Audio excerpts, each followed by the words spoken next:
Hello again.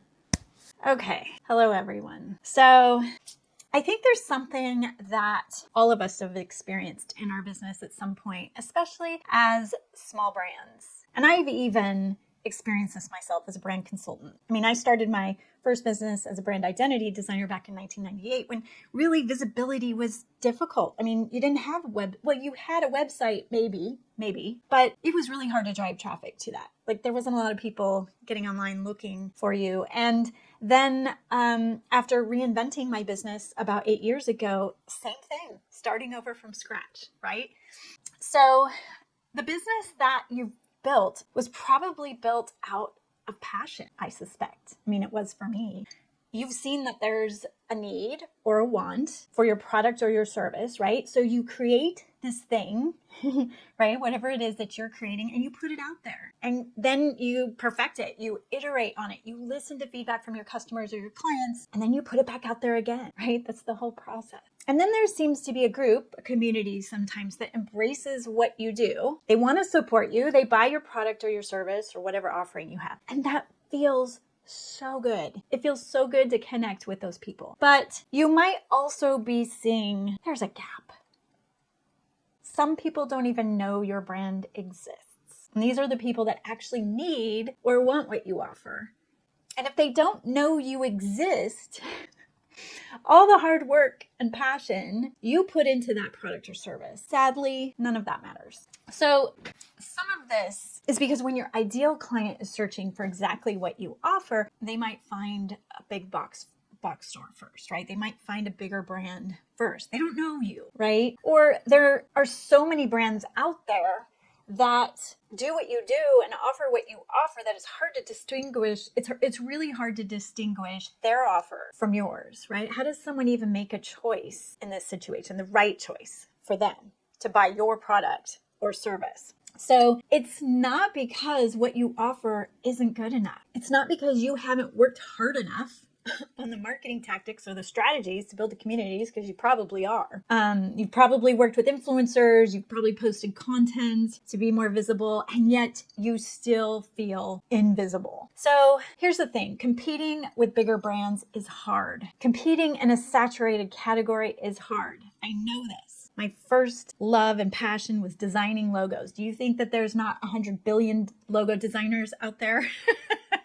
Right? So, and sometimes the gap isn't about doing more marketing. Sometimes it's about being clear about what makes you different and why the right people should care. So just hear me out here. Sometimes it's a messaging problem, not a visibility problem. So my job as a brand strategist isn't to have all the answers for your business, right?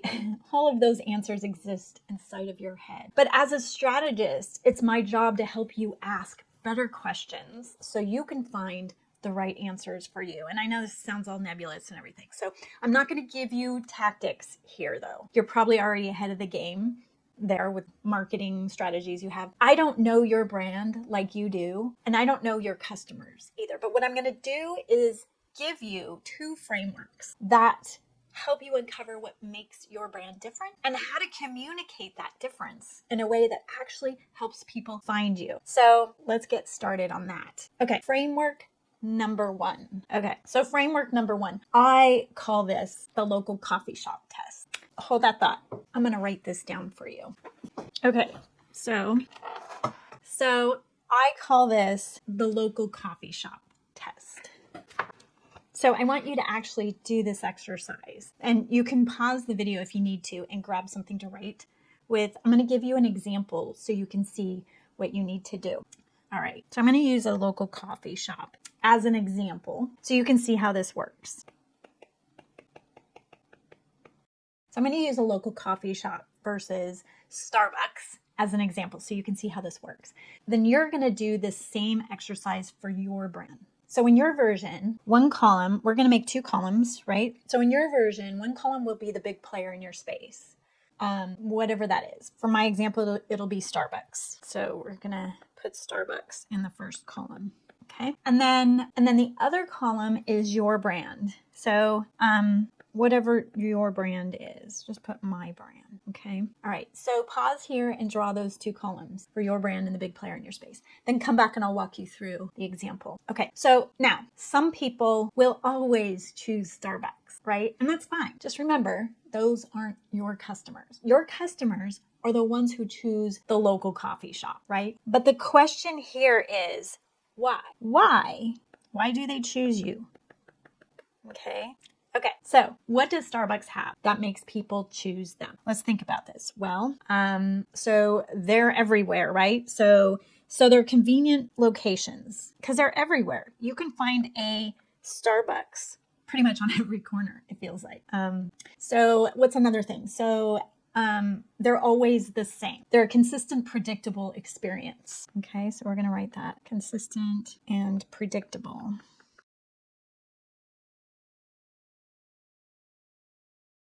Okay, they have an efficient process with lots of employees, right? So they have fast service. Okay, all right. So another thing that they might have is maybe they're polished and uniform. So maybe a little more corporate and professional, which is not a bad thing. Some people, like we just said, are looking for that. Okay, so corporate and professional. So what we're putting in this column are those things that make people choose that big brand or big box store over you. These are likely things that you don't offer or can't offer because of the size of your business. So now let's go to the small brand column, which is your brand, okay? This is yours. In this example, we're using the local coffee shop, so you can kind of get an idea here. So what does the local coffee shop have that makes someone choose it instead? Well, if you think about it, if I think about my local coffee shop, the owner is almost always there. You're not talking to employee number 247, right? You're talking to the person who built this thing and cares deeply about it. So we have a connection with the owner. All right.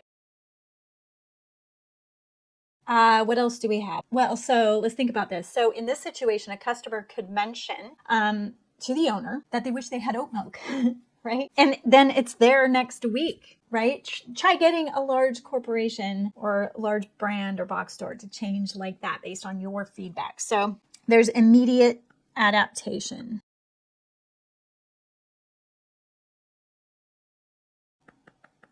All right. So what else? Well, they actually remember you. Maybe not just your name, but hey, didn't you go on that hiking trip last weekend? How was it? So that's a real relationship context. For instance, the coffee shop by my house, actually, I go in there and I buy my beans from them once a month or so. And I've tried all of the beans that the owner roasts himself. And I always buy directly from the owner. And he's always asking me, so what do you think? So the people there, the person there, that small brand remembers you within the context of a real relationship. So what else can we say about this? Well, along those lines, because of this, right, you probably feel more like an insider and not a transaction. There's lots of feelings of being included and connected in a much bigger way. So you're an insider. So that's the other. So customers are insiders, not transactions. Okay.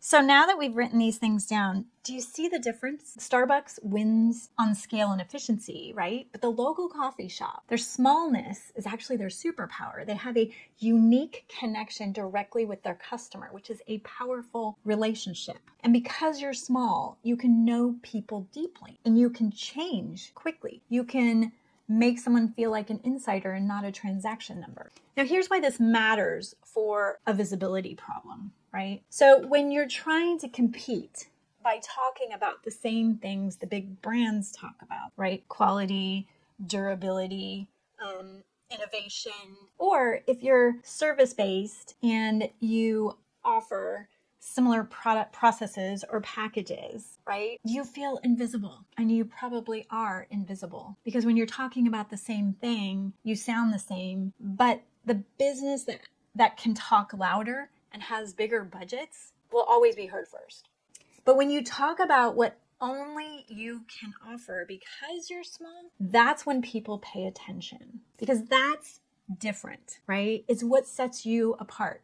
Now, I want you to add one more layer to this little exercise we're doing, because some of you might be thinking, okay, but I'm not just competing with big box stores or practices. I'm competing with other small brands who also know their customers personally and can also adapt quickly, right? And you're right there. If you're in a saturated market, like I was when I was strictly doing logo design, if you're in a saturated market with other small brands, you need to go one level deeper. Look back at your small brand column. Look at the things you wrote in that column, the things that make you different from the big brands. Now ask yourself, which of these things do other small brands in my space do? And I want you to circle those. So if you share something in that column, circle it. Okay. So here's a follow-up question. Of all of these things small brands do, how do you do them differently? Okay. Maybe you respond to emails within an hour, not a day. Okay. Maybe you send, I don't know, video responses instead of text. Maybe you invite customers to visit your workshop. Okay. Maybe you iterate based on feedback, but you name products after the customers who inspired the changes. Like, I don't know, like it could be anything. It's a small thing, but it's meaningful to your customer. And it is something that sets you apart. So when you're looking at this list and you're looking at all the things that everyone does in your category, pick the things that are the most meaningful to your customers, that makes a difference in their life. And it doesn't have to be huge, right? It can be a small difference, but it does need to be a meaningful difference. Like just a little something it's just like sending a small little note to someone. It's not huge, but it's a meaningful thing. So the question isn't just, am I different from the Starbucks? It's, am I different from the other local coffee shops on the street as well? And that's where your specific story, your specific approach, and your specific personality comes into play. So looking back at the small brand, your brand column, this is your messaging. These are the things you can and should be talking about in your content on your website and in your email. Not, we offer quality gear or a quality experience, although you can include that as well, but just know everyone is going to say that, right? It's pretty much table stakes. But if you create messaging like your opinions mattered so much that we named our product after you, that small brand messaging makes you visible because it's specific, it's real, and it's something only you can say. So take one thing from your what you have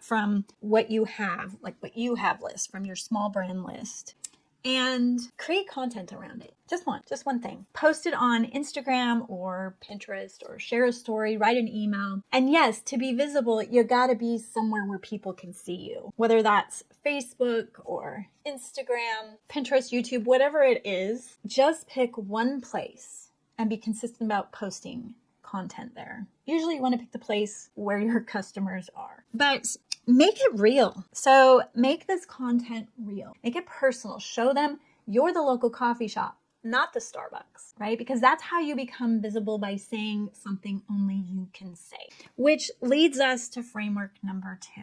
Okay, framework number 2. Let's get our new page here. Okay, framework number 2. This one's about mining your experience for stories that make your brand genuine and relatable. So I'll bet that you've spent thousands of hours testing what works and what doesn't, whether that's testing gear on actual trails or refining your process, right? Or developing your signature approach, talking to real clients. You have probably iterated more times than you can count. I will almost guarantee you've iterated more times than you can count. I'll bet you've lived the problem your product solves.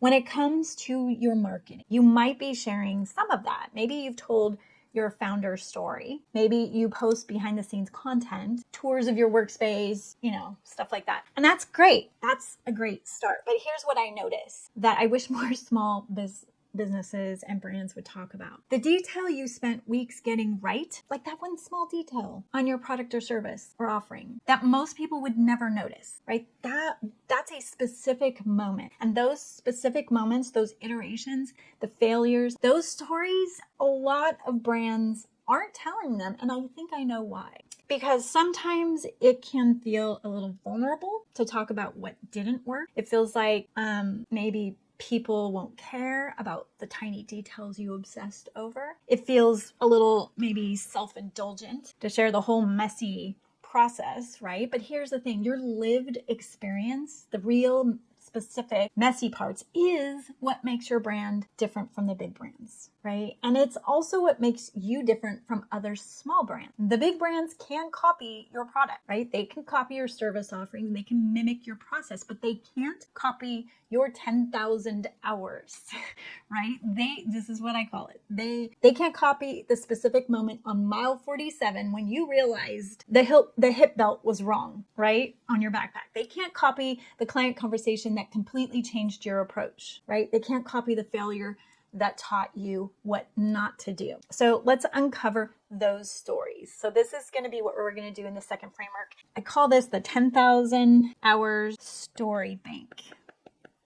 I want you to answer all the questions in this framework. And it's going to be a little question heavy, just a little, not a lot.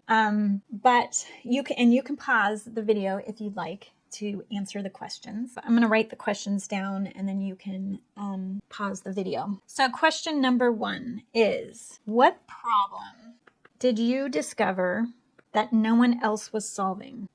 Okay, think about the moment you realized you needed to make this product or offer this service. What was happening? Where were you? What sucked about the existing options, right? Be specific. The more real it feels. Okay, so that's question one. Question 2 is, what did you try that failed spectacularly? What did you try that failed spectacularly? Your failures are gold. Seriously, because they show you're not just selling something you haven't tested or put out there. You've earned the right to make this product and talk about the process. This actually makes people trust you more. All right, moving on to question number 3. What detail took you the longest to get right? What detail took you the longest to get right? All right, whatever it was, that's great content. That's a post. That's a reel. Share it in an email, right? This is where I should be taking my own advice, but it's all about you guys, right? Okay, so question number 4. Okay, what feedback changed your product or offerings direction? All right, share that. Show that you listen. Show that you care. This little tidbit also shows that you are adaptable and nimble and willing to make changes when you need to.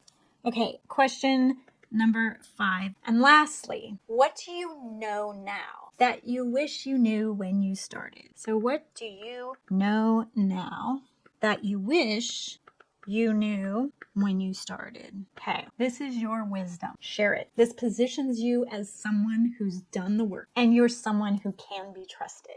All right, so you've got all 5 of these questions. Go ahead and answer them so that now you have your story bank. And now here's how this helps you become more visible.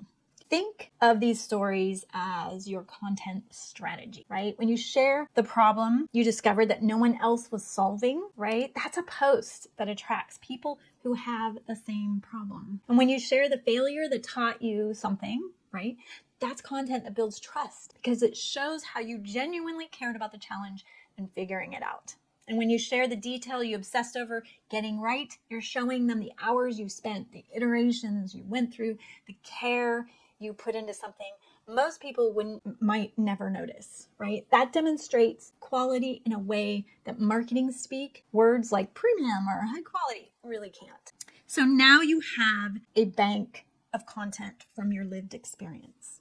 And this is content that makes you different from other small brands because it's your specific offering and your specific journey. And this is how you become visible, by being specific about your experience. And when you talk about your journey and what actually happened, there's no way you can sound like everyone else. This way of talking about your business builds a genuine story that's specific to you. And here's why that matters, because visibility is just the first step, right? Once someone can see you, then they can recognize you. And once they recognize you, then they can remember you. That's the progression. Visible, recognized, remembered. And as humans, we're hardwired to recognize and remember stories, not features, not marketing claims, stories. So when you share your specific stories, the problem you discovered, the